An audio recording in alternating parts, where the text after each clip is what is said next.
everybody! Today I'm going to give you 5 common mistakes that are made when sanding 3D prints and what to do to correct them for a beautiful professional look.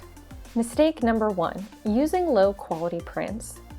Now I know not many people will be able to control the quality of their prints, especially if they're buying online, sight unseen. But if it's at all possible, try to get the highest quality prints you can. Some of the hardest things for a 3D printer to make is circles, arches, and curves. A newbie mistake that's easy to spot once you've been doing a few of these projects is seeing layer lines all over, so take your time when sanding. Mistake number 2, skipping power tools.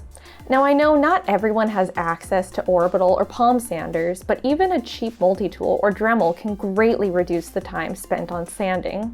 Be careful with Dremels, as they move so fast they can actually melt the prints. I like to use Dremels for nooks and crannies that my orbital sander can't get to. I usually do a quick power tool pass on my print before heading over to using prepping or priming solutions. Mistake number 3, skipping the prep work. You should be using Bondo, Sandable Automotive Primer, XTC3D, or other prepping solutions to fill in layer lines. This is especially important if you're working on a print with wonky layer lines. I like to go super heavy on the Bondo, hand sand with 80 grit, and then apply a layer of Sandable Automotive Primer. This cuts down hours of sanding time because it helps fill in and hide a lot of the inconsistencies. One of the difficult things about any prepping solution on 3D prints is how oftentimes you will lose a little bit of detail when having to sand, but go slow, as this is one of the most important steps in getting a professional finish. Mistake number 4, not cleaning your print between each sanding pass. After you've got most of your layer lines managed with your 80 to 120 grit, you'll want to start wiping down your print after each grit step up. If you're trying to achieve a super high gloss finish, it really helps to wet sand and then wipe down the print when going up from 180, 220, 320, all the way up to 1600 grit or more. If you don't, coarser pieces of the print can rub off and ruin your smooth finish, leaving noticeable scratches. Depending on how smooth of a finish you want, this might be a huge hassle to correct. Avoid running the whole print underwater though, because unsealed PLA is very absorbent and it can take a while to dry. Mistake number 5, not planning what piece faces outward.